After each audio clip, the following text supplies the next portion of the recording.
Bonjour et bienvenue dans le podcast Bien dans mon ventre. Je suis Anne-Sophie Pasquet, je suis naturopathe et formée à la micronutrition et absolument passionnée de santé naturelle.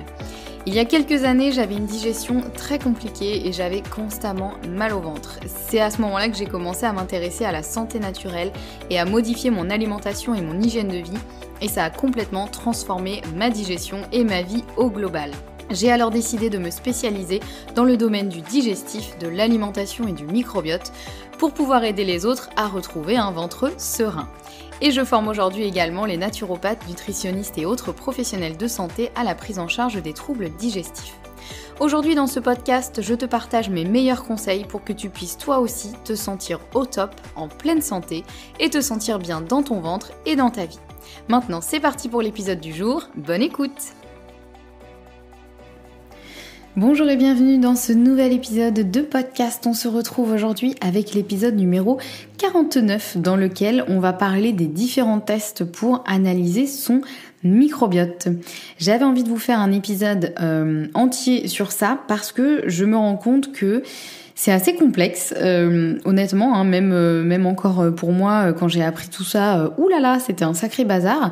Et en fait, tout simplement, il existe aujourd'hui de nombreux tests à faire pour évaluer, on va dire, l'état de son microbiote. Mais c'est pas toujours évident de s'y retrouver sur quel test je dois faire, quel test veut dire quoi. Voilà, c'est un petit peu un bazar sans nom. Donc aujourd'hui, je voulais dans cet épisode vous dévoiler 1, 2, 3, je regarde mes petites notes, 4, 5 tests différents que vous pouvez faire pour analyser votre microbiote, et donc chaque test aura son intérêt en fonction de ce que vous cherchez. Et c'était important aussi de le rappeler parce que je sais qu'il y a des laboratoires qui font ça de manière très sérieuse et je pourrais vous en citer quelques-uns à la fin de cet épisode, ceux avec lesquels moi j'ai l'habitude de travailler et qui sont vraiment pour le coup sérieux et qui font les choses très bien. En revanche, je sais qu'il a fleuri un petit peu partout sur internet des labos ou pseudo-labos qui se proposent effectivement de faire des analyses de microbiote qui sont parfois très coûteuses, et je ne sais pas ce que ça vaut derrière. Donc je voulais déjà vous permettre un petit peu en vous donnant les différents tests possibles, peut-être vous aider à vous repérer, vous aider à voir un petit peu ce que vous pouvez attendre d'un test, ce que vous ne pouvez pas attendre aussi d'un test, et que ça puisse aussi vous aider à vous y voir un petit peu plus clair parmi les différents tests disponibles. Alors, parmi les différents tests dont je vais vous parler, il y en a 3 qui se font sur analyse de sel. Et d'autres, vous allez voir qu'il n'y a pas forcément besoin de faire des analyses de sel. Et ça, c'est important de le dire parce que je sais que la logistique de ces tests peut un petit peu refroidir parce que on n'a pas forcément l'habitude de donner un échantillon de nos sels. Donc comme ça vous permettra d'y voir un petit peu plus clair. Alors le premier test que vous pouvez faire pour analyser l'état de votre intestin et de votre microbiote, c'est ce que l'on appelle une culture de sel. C'est, je pense, la chose un petit peu la plus commune, et je pense qu'il y a beaucoup de labos qui font effectivement ce type de test, donc de culture de sel. Alors ça, c'est intéressant, surtout si on cherche un parasite, dans le cas notamment d'une infection intestinale.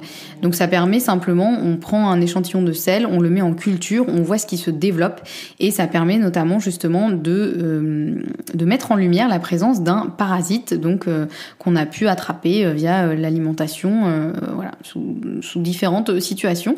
En revanche, ce test, il est pas du tout intéressant pour les bactéries parce que il y a beaucoup de bactéries qui ne peuvent pas vivre en présence d'oxygène. Donc c'est-à-dire qu'il y a beaucoup de bactéries qui vont mourir pendant la culture. Donc si vous prenez un échantillon de sel, vous le mettez en culture et vous regardez dans les heures qui suivent ou les jours qui suivent les bactéries qui sont présentes, il y en a une énorme partie qui ne sera plus présente, tout simplement parce qu'elles seront mortes en étant en présence d'oxygène. Donc la culture de sel, elle est intéressante encore une fois pour la recherche d'un parasite, mais elle est assez limitée pour le reste.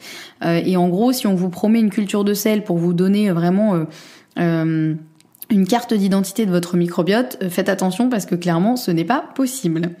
Donc voilà, là c'était premier élément, la culture de sel, ça c'est quand même le truc un peu plus commun.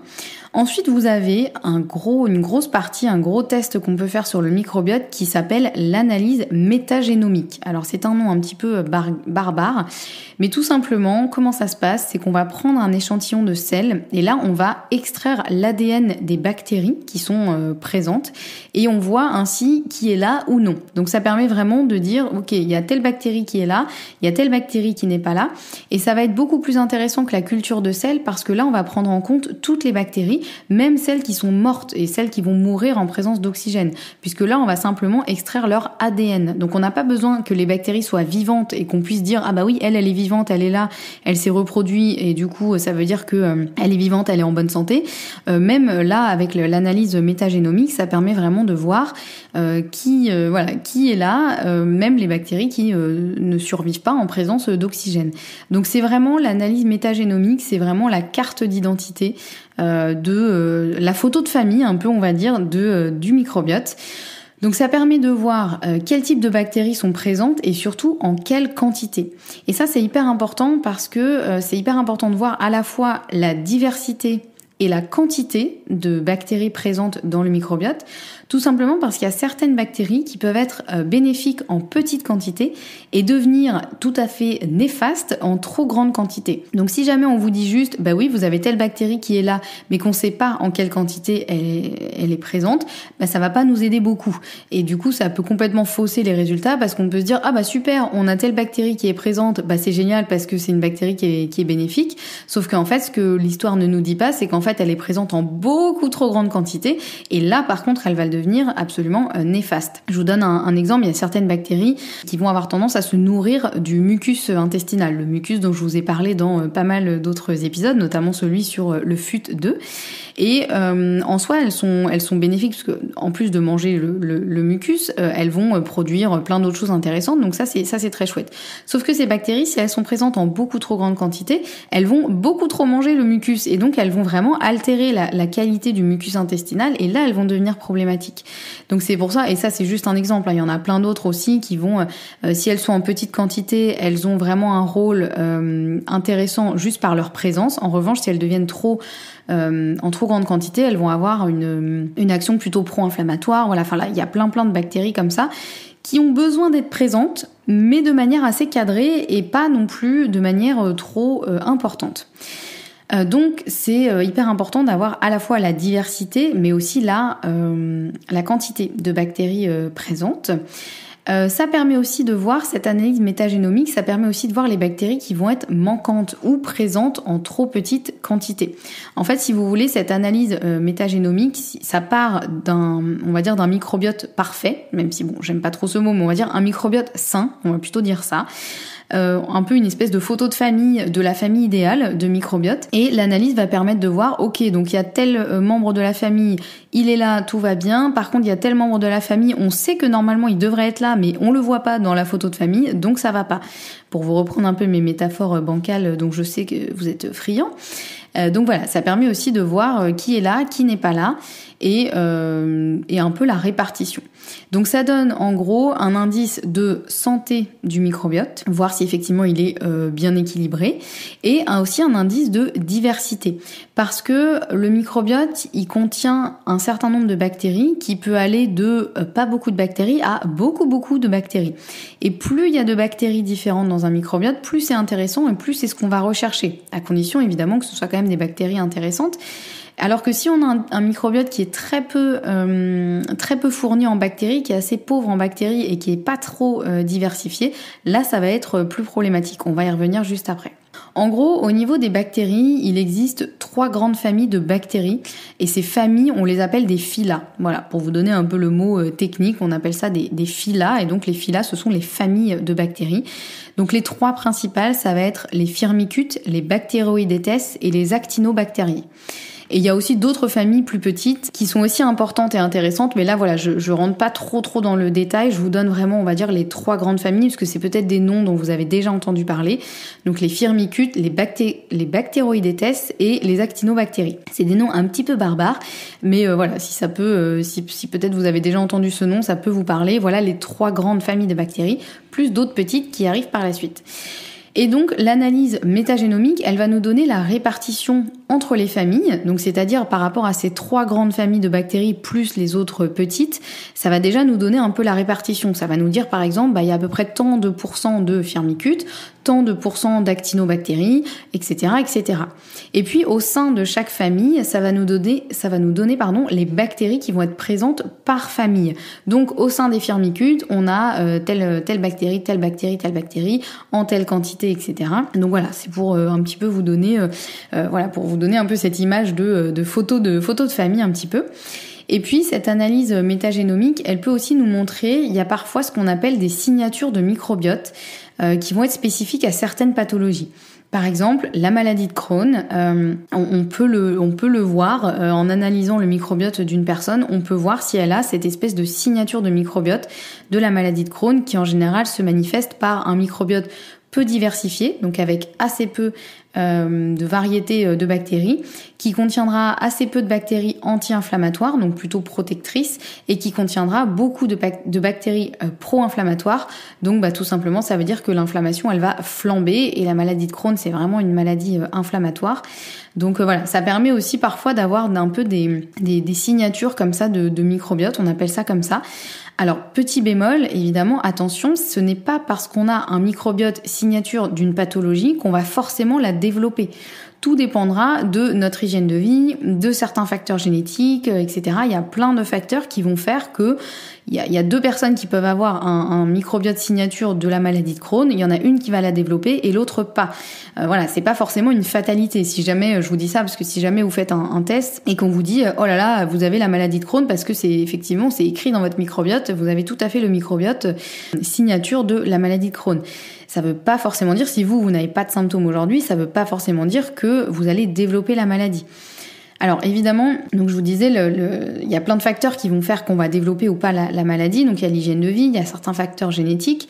Il faut savoir qu'on peut pas jouer beaucoup sur la génétique, en tout cas sur la partie qui nous a été donnée à la naissance, c'est-à-dire les gènes que l'on a eus à la naissance.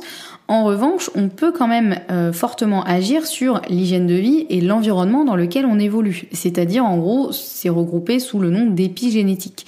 Je vous ai déjà parlé, je pense, d'épigénétique dans plusieurs épisodes. Et ça, c'est hyper important. Et c'est vraiment un petit rappel. Voilà, si vous avez un microbiote qui est, entre guillemets, tout pourri et on vous dit, oh là là, c'est sûr que vous allez développer telle maladie parce que vraiment c'est écrit dans votre microbiote. Non, ce n'est pas une fatalité. Vous avez quand même le pouvoir d'agir dessus en travaillant justement sur l'hygiène de vie, sur l'environnement dans lequel vous évoluez, sur vos habitudes de vie, etc. Voilà, il y a plein de choses qu'on peut faire et on peut tout à fait avoir un microbiote signature d'une pathologie sans pour autant développer la pathologie, à condition de faire quand même les choses à peu près bien. Donc voilà, un petit peu cette analyse métagénomique, c'est je pense aussi l'analyse la plus classique quand on veut vraiment aller voir un peu plus loin sur notre microbiote et savoir un peu, dans quel état est notre microbiote? Est-ce qu'il est en eubiose, donc c'est-à-dire en équilibre? Est-ce qu'il est en dysbiose, donc en déséquilibre? Quelles bactéries sont présentes? Quelles bactéries sont présentes en trop grande quantité? Quelles bactéries vont être manquantes? Et ensuite, ça permettra d'agir sur tout ça. Puisqu'évidemment, l'idée, c'est de savoir l'état du microbiote et ensuite de pouvoir, en fonction du résultat, si on se rend compte qu'on a un microbiote qui est complètement en dysbiose, qu'on a beaucoup trop d'une certaine famille, alors qu'il faudrait qu'elle soit en plus petite quantité et qu'il y a une autre famille qui devrait être présente en beaucoup plus grande quantité et qui ne l'est pas, bien sûr qu'il y a des choses qu'on peut faire ensuite en étant accompagné par un professionnel de santé, que ce soit des traitements qui vont diminuer la présence de certaines bactéries ou on va dire, puisqu'on peut faire les deux, des habitudes alimentaires, des habitudes de vie qui vont permettre d'augmenter les populations de bactéries que l'on souhaite augmenter. Il y a évidemment certains traitements médicaux qui vont pouvoir être intéressants, mais il y a aussi plein de choses qu'on peut faire sur l'alimentation, sur notre hygiène de vie, notre état de stress, notre consommation de tel ou tel aliment. Voilà, il y a plein de choses qu'on peut faire par la suite. Ensuite, troisième test que l'on peut faire pour en savoir un peu plus sur son microbiote, ça va être ce qu'on appelle le DMI, donc pour dysbiose mycose intestinale, ou on l'appelle aussi le MOU, donc MOU, pour métabolite organique urinaire. Alors celui-ci, sous son nom un petit peu barbare, en fait celui-ci c'est tout simplement effectivement effectivement un prélèvement des urines. Donc là, on va vraiment uniquement regarder ce qui se passe dans les urines, ce qui peut être un petit peu bizarre parce qu'on se dit mais en fait on essaie de savoir comment va notre microbiote et on va regarder dans les urines. Pourquoi qu'est-ce à dire que ceci? Et bien tout simplement, en fait, on va analyser les métabolites. Donc les métabolites, ce sont des déchets qui vont être produits par certains organismes présents dans l'intestin. Et pourquoi on va les tester dans les urines? Tout simplement parce que ces déchets, ils vont être absorbés par la muqueuse intestinale, ils vont passer dans le sang et ils vont être ensuite éliminés dans les urines. Et ça, c'est hyper intéressant parce que le DMI, je vais surtout parler de DMI, donc je vous ai dit ça peut être soit DMI, soit le mou, mais je trouve DMI c'est quand même un peu plus joli. Ce DMI, il va justement permettre de voir des choses que l'on n'aurait pas pu voir avec l'analyse métagénomique dont je vous parlais juste avant, puisque là, on va vraiment aller regarder, en gros, ce que vont produire les bactéries. Et il y a certaines bactéries qui peuvent être un petit peu compliquées à analyser dans les selles et qui, du coup, là, vont vraiment s'exprimer via cette analyse urinaire, et particulièrement pour tout ce qui va être prolifération fongique, donc notamment pour voir s'il y a une présence de candidose ou non. Donc là, ce DMI, il va notamment vraiment nous permettre d'identifier le candida albicans, qui est à la base de la candidose intestinale. Et en fait, le candida albicans, il est quasiment pas présent dans les selles. En fait, il est un petit peu fourbe, ce candida albicans. Vraiment, on dirait un peu une espèce de petit alien qui en plus a une espèce d'intelligence très flippante. Et en fait, souvent, le candida albicans, il sécrète une substance qui s'appelle l'adhésine, qui va lui permettre justement d'adhérer à la muqueuse intestinale. Et donc, il va pas être éliminé dans les selles. Donc, c'est pour ça que c'est potentiellement pour ça en tout cas qu'on le retrouve quasiment pas dans les selles, alors que parfois il y a vraiment tous les signes d'une candidose intestinale, et quand on fait une analyse de selles, une analyse donc métagénomique, on ne trouve pas trop le candida albicans, alors que quand on fait un DMI et qu'on va voir dans les urines les déchets produits par le candida albicans, là c'est très révélateur et on se rend compte effectivement qu'il est complètement présent, mais juste qu'il s'est tellement bien caché qu'on le retrouve même pas dans les selles. Donc ce DMI, qu'est-ce qu'il va mesurer? Il va mesurer en tout premier ce qu'on appelle le D-arabinitol. Donc le D-arabinitol, qui est encore un petit nom scientifique un peu barbare, qui en fait est tout simplement le marqueur de référence de la prolifération fongique. En fait, le D-arabinitol, c'est ce qu'on appelle un sucre-alcool. Donc ça, c'est sa formule, on va dire, moléculaire. Donc c'est un sucre-alcool qui va être produit exclusivement par le candida albicans. Donc ça, c'est quand même plutôt cool parce que ça veut dire que s'il y a beaucoup de D-arabinitol dans les analyses qu'on va faire, c'est quand même le signe qu'il y a beaucoup de candida albicans, donc potentiellement qu'il y a une candidose intestinale. Donc ça, c'est voilà. C'est au moins un marqueur qui est assez précis. Alors petit bémol, néanmoins, si vous faites un DMI, ce qui est hyper important, en général on va prendre les premières urines du matin et il sera hyper important d'avoir mangé la veille au soir, donc sur votre repas du dîner de la veille, d'avoir mangé des choses qui vont nourrir ce candida albicans, parce que si jamais vous mangez des choses qui le nourrissent pas du tout, du coup il va pas produire de déchets parce qu'il aura rien à digérer.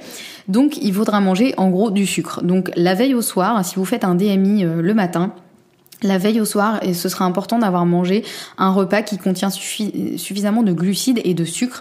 Donc ne pas hésiter à se faire un bon plat de pâtes avec un petit dessert sucré. Pour une fois, faites-vous plaisir, voilà, si jamais vous avez tendance à limiter ça, parce que il peut y avoir des tests DMI qui sont non réalistes, tout simplement parce que si la personne la veille a mangé, je sais pas, un blanc de poulet et des haricots verts, donc qui contient quasiment pas de glucides et pas de sucre, eh bien ce candida albicans, il n'aura pas eu à manger, donc il va pas produire de déchets.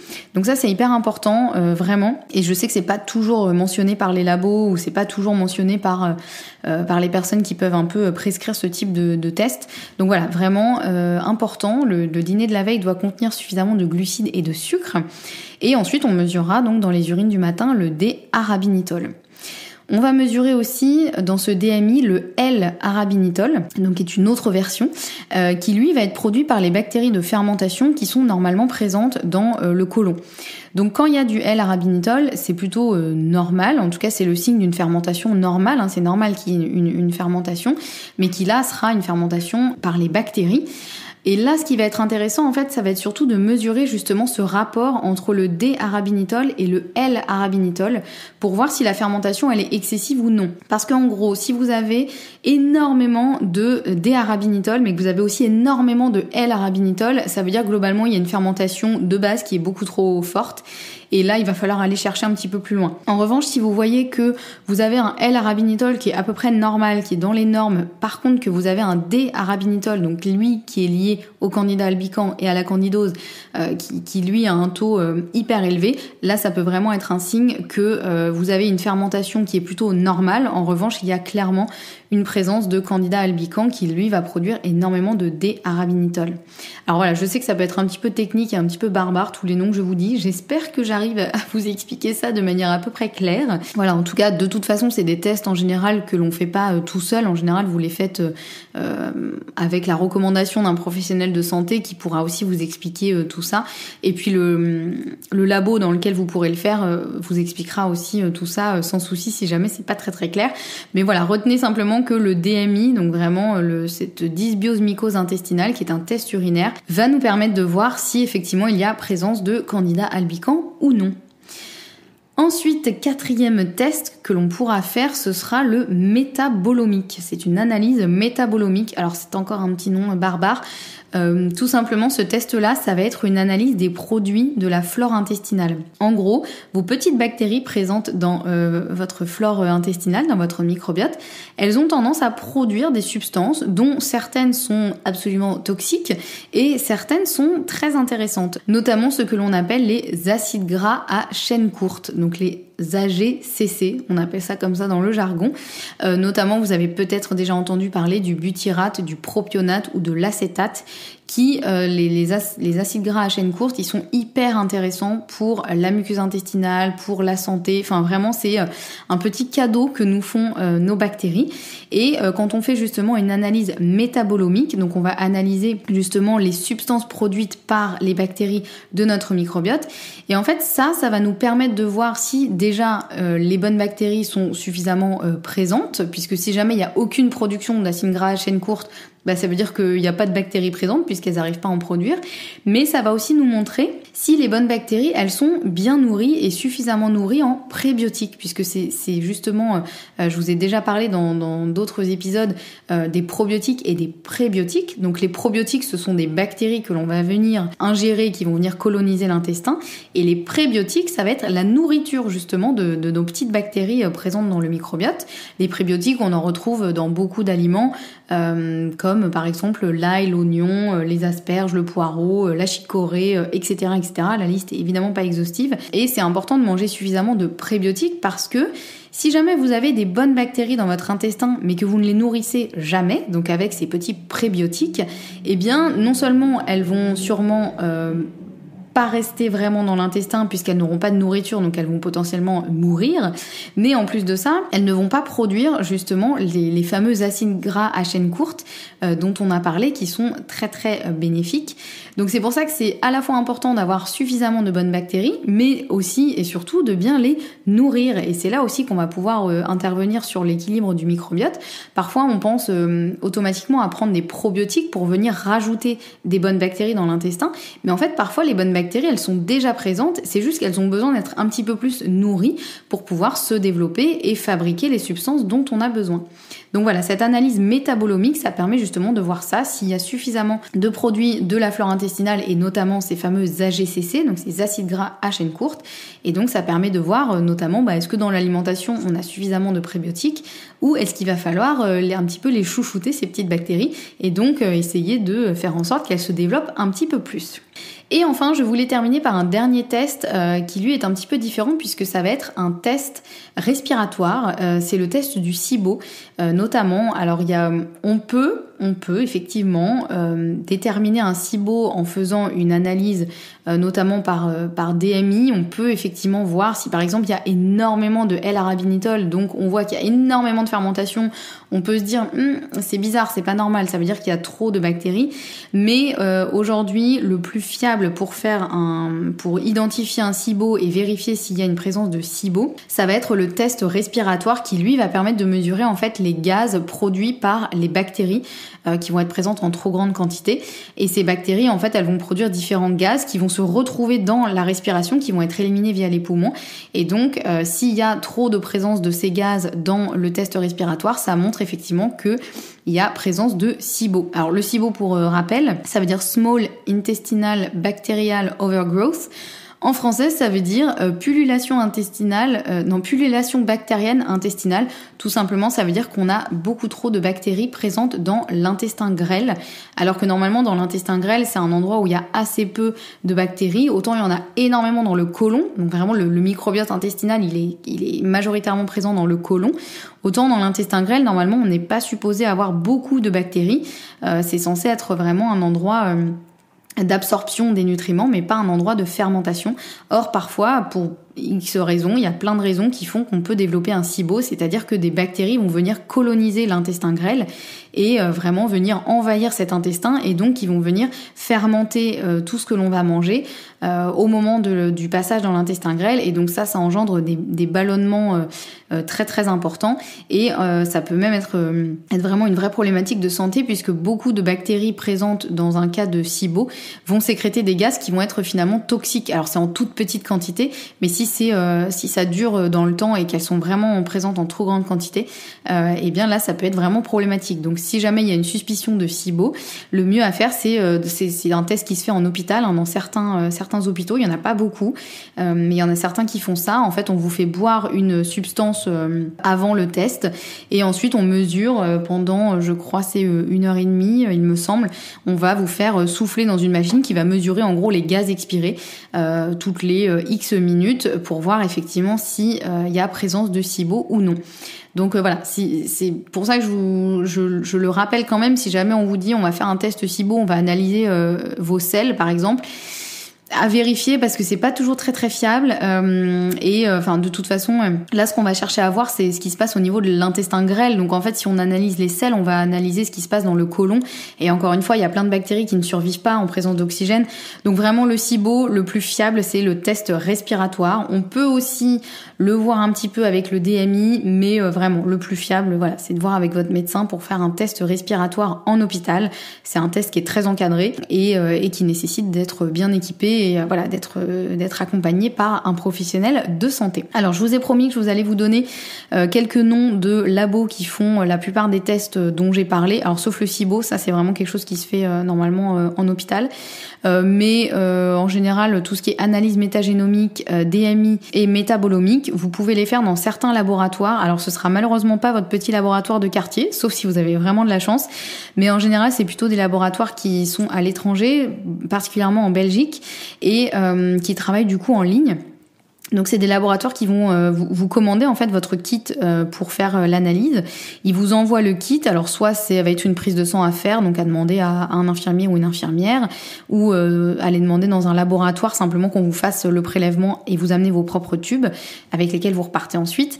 Ou ça peut être une analyse donc urinaire ou une analyse de selles. Alors rassurez-vous, vraiment en général c'est très bien fait. Les kits de prélèvement sont hyper bien faits. C'est assez facile à faire à la maison, même si ça peut paraître un petit peu inconfortable ou impressionnant. Vraiment c'est très bien fait, et ensuite vous renvoyez le tout par la poste, et puis alors tout ça c'est très bien expliqué, hein, il faut l'envoyer d'une certaine manière avec souvent un pain de glace que vous avez mis au congélateur avant pour s'assurer que tout reste à température optimale pour l'analyse, etc. Enfin bref, ça tous les labos vous l'expliquent très bien. Ensuite, vous renvoyez le tout, ils font les analyses et ils vous renvoient les résultats par mail ou par la poste. Alors, il faut savoir que tout ça, ça a un coût non négligeable. Parfois, on parle de plusieurs centaines d'euros dans le cas de certains tests. Parfois, c'est quelques dizaines d'euros. Ça dépend évidemment du test que vous allez faire. Plus, évidemment, les frais de port, puisque ils vous envoient le kit, il faut le renvoyer ensuite. Donc, vous avez évidemment des frais de port à payer. Donc voilà, c'est pour que vous soyez pas surpris, c'est des tests qui sont assez coûteux, que voilà, on fait évidemment pas tous les 4 matins, mais qui peuvent être vraiment hyper intéressants pour en savoir plus sur votre santé, et notamment quelques laboratoires qui le font. Alors je vous remets les noms en description de cet épisode. Il y a notamment le laboratoire LIMS, donc qui s'écrit LIMS. Et le laboratoire Barbier, donc comme un barbier, qui eux travaillent, voilà, c'est 2 labos avec lesquels moi je travaille assez souvent, qui travaillent eux en ligne. Il y a aussi certains laboratoires Synlab, il me semble, qui commencent à faire ce genre de tests. Donc voilà, à se renseigner, parce que il y en a très peu en France, mais voilà, peut-être que dans votre ville vous avez un labo qui peut proposer ce genre de test, ce qui peut être pas mal, parce que ça vous évite effectivement d'avoir à commander le kit, à le renvoyer, ça vous évite de payer les frais de port. Mais si vous n'avez pas ça dans votre ville, En tout cas, voilà, sachez que vous pouvez faire ça et c'est quand même, je trouve, assez exceptionnel aujourd'hui de pouvoir faire tous ces tests, même si évidemment ça a un coût, mais c'est quand même assez génial de se dire qu'on peut faire tous ces tests de manière absolument sûre et fiable, même voilà, quel que soit l'endroit où on habite en France, voire à l'étranger. Donc voilà, donc je vous remets les noms de ces labos en description de cet épisode. J'espère que cet épisode aura pu vous éclairer sur les différents tests à faire sur le microbiote. Évidemment, c'est pas forcément exhaustif, hein. Il y a plein d'autres tests qu'on peut faire aussi via des prises de sang pour analyser d'autres éléments. Mais voilà, au moins pour que vous puissiez un petit peu vous y retrouver par rapport aux différents tests qui existent, pour être sûr que vous fassiez aussi le bon test pour vous, si jamais vous avez envie de faire un test et de pas partir un peu à l'aveugle. Donc voilà, si vous avez aimé ce podcast, encore une fois, n'hésitez pas à mettre un avis sur votre plateforme d'écoute préférée. Vraiment, ça me touche beaucoup toujours. Cette phrase n'est pas française, mais vous avez compris, c'est l'émotion. Ça me touche vraiment beaucoup quand je vois vos avis et ça aide à diffuser le podcast au plus grand nombre. Donc merci si vous laissez un petit avis sur votre plateforme d'écoute préférée. On se retrouve la semaine prochaine avec un prochain épisode. En attendant, n'hésitez pas à m'envoyer un petit message sur Instagram si vous avez envie de réagir à cet épisode ou me poser une question. Je suis toujours ravie d'avoir vos retours et de répondre à vos questions si besoin. Donc voilà, on se retrouve la semaine prochaine avec un nouvel épisode et en attendant, prenez bien soin de vous. À très vite.